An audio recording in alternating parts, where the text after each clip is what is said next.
How's it going, guys? It's K Cars, and in this video I'm going to be going over some of my first impressions about my new 2001 Jeep Cherokee XJ.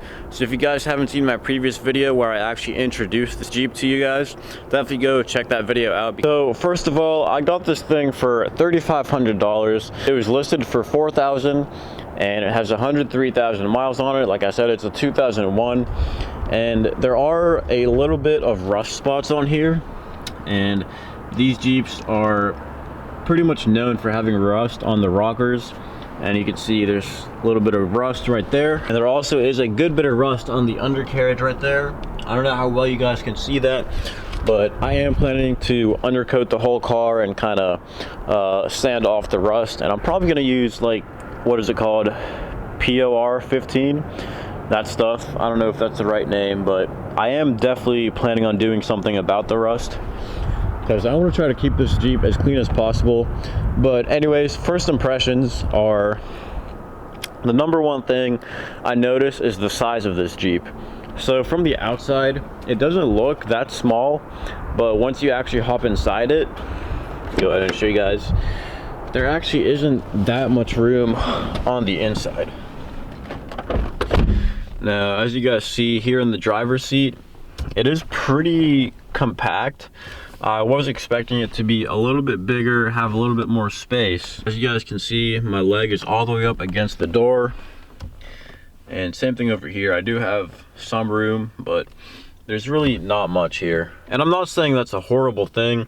For off-roading, I guess a small car would be good because you can get through all the tight, like, trees, I guess. You don't have something huge you have to worry about. But once again, if you do have something big, you would have more traction, but it would also be a lot harder to pull you out if you get stuck. So yeah, the size of this Jeep really isn't something I'm complaining about. It's just one of my first impressions. And in the passenger seat, there is a good amount of room. Yeah, this seat is all the way back. As you can see, I have a good amount of leg room right there. The back seats, of course, are a little bit worse. Let's go ahead and check those out. So that's what that looks like. It's just a regular old bench seat. And I guess you can fit 3 people back here because there are 3 seat belts. But if I close the door, and like I said, this front seat is all the way back. My knee is all the way up against the seat. It would probably be the same thing for the driver's side back seat as well. And there are 0 headrests, no holes or anything to put them in, which I guess isn't really a safe thing, because then if you get in a wreck or something, your head would go all the way back and there's nothing to catch it. Now you have to be careful getting out of these rear seats because, I don't know, it's kind of a weird design. The door isn't really that big and you kind of sit farther back from where the door is. So the first time I got out of here, I hit my knee on the door pretty good, but yeah. So another first impression that I had is, like I said, the room on the inside isn't really that good, but the trunk space is actually pretty good. So here's the trunk. Of course, you got your spare tire right there, and you have a good amount of trunk space. And what's cool about this Jeep is you can also fold down the bench seat. So I'll show you guys how to do that right now. In order to do that, you actually have to lift the bottom of the seat up, and then there's like a little lever back here. You pull that and it'll come right down just like that. So then you have a good amount of room. As you can see, you probably could get away with sleeping back here. It would be uncomfortable, but it could definitely be done. And yeah, so definitely a good amount of storage space back here. And then in order to put the seat back up, it's just the opposite. Pretty self-explanatory, but I'll show you guys anyways. And sometimes this bottom part of the seat gets stuck on the seat belts. All you gotta do is move them. So not a big deal. So yeah, it does have a good amount of storage space. The leg space isn't really that good in the back seats, but in the front it is pretty good.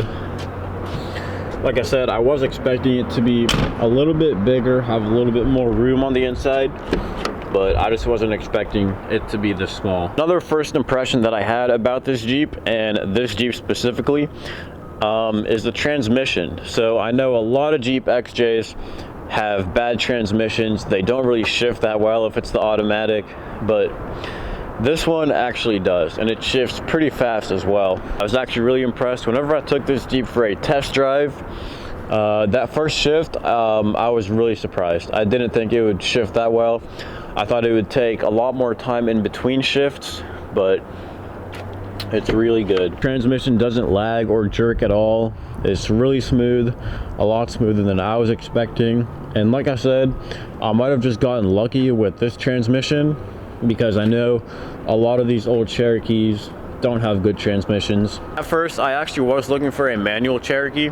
I did find two. One of them was a 2-door, and I was looking for a 4-door, and I did find one. Whenever I gave the guy an offer, he said, sorry, trades only. So I didn't end up getting that one, and I went with an automatic instead. It really isn't a big deal.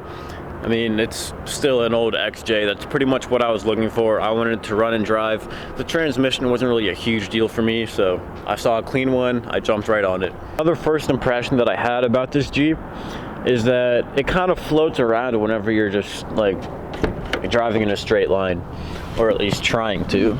So what I mean by that is, I don't know if I can explain this very well, but you're just driving in a straight line, and I don't know, it kind of feels like the front end is floating around. You can't keep it like consistently straight going in a straight line. You're constantly adjusting it a little bit. So that's kind of what I mean by floating. And this Jeep definitely does that. I don't know if it's normal for all of them, but it's really not a big deal. It doesn't really make driving it hard at all, but it's definitely something that I've noticed about it. So another thing about these old Jeep Cherokees is the amount of rust that they have. So I was told by the owner of this one that the only rust spot is the one on the rear of the rocker back here that I showed you guys earlier. But I guess he didn't look at the undercarriage of this thing at all. But yeah, there's no rust on this side. There is a little bit starting back here, but I don't know how well you guys can see that, but there is a good amount of rust back here. The frame seems pretty solid, and the floorboards aren't rusting through. That's a good thing. Looking back here, I don't know if you guys can see that at all, but let's go from the front over here. Right there, you can see all that rust back there. So that's probably definitely one of the first things I'm gonna have to do to this Jeep, is try to take care of all that rust before it gets even worse. So guys, all these first impressions that I've been mentioning to you guys are just from on-road driving. I haven't taken this thing off-road yet, or anything like serious off-roading. I definitely will be doing that sometime in the future. I'm really excited to do that. We'll see how it'll do stock, even with these small street tires. They're 235s, I believe. I don't know what diameter, but I definitely need to get some better tires, definitely some mud terrain tires. I do want to get a lift really bad, and some nice 32-inch tires. Yeah, I might do an updated video like this whenever I actually take the Jeep off-roading for the first time, so you guys will know my first impressions from off-road driving instead of on-road. And I will definitely be making a video of the first time that I took this Jeep off-roading. It should be an interesting one, so if you're not subscribed, definitely subscribe so you can see that video. Yeah, some of the future plans I have for this Jeep, I have a whole list. First of all, I definitely want to get a lift, wheels and tires. I'm thinking maybe 4.5 inches of lift and 32-inch tires, maybe Pro Comp, something like that, wheels and tires. And definitely want to make sure they're mud terrain tires, not just regular old street tires like I have on here right now. And then definitely have to get some LED headlights. I already have some picked out, because these things you can't even tell when they're on or off. And I probably should get some new fog lights as well, because I don't think these work at all. Now for the tail lights, I did think about getting some LED tail lights as well, but for those, the only ones I found were like the little circular ones, and I don't like how those look, so I might just keep these stock ones on here. but definitely for the headlights, I'll have to get LEDs. And then I'd want to go ahead and get a rear bumper and a front bumper, probably a Smitty built. And I don't have any tow hooks on here right now, so that's a rear bumper is definitely my priority. I don't know when that's gonna happen, but yeah, there's no tow hooks on here at all. So if I get stuck right now, I don't know how I'm getting out. Looking on the front here, I know there's brackets that you can get to attach to the front and rear, like to put tow hooks on there, but I just want to go ahead and get the whole bumper so I can put some tow hooks on there. And then after the bumpers, I'd probably want to go ahead and get light bars. I don't know if I want to get the whole like 50-inch light bar to put on top of the windshield or just a small one to put on the bumper, but yeah, definitely have some time to decide. I definitely do want to get a lot more lighting on this Jeep. Honestly, once I get like the whole build going, I think I will go for the full 50-inch light bar. So guys, I hope you enjoyed that video of my first impressions of my new 2001 Jeep Cherokee XJ. Like I said, those were only my on-road driving first impressions. Once I take this Jeep off-road, I'm definitely going to make a video about that and tell you guys all about it. It'll be really fun.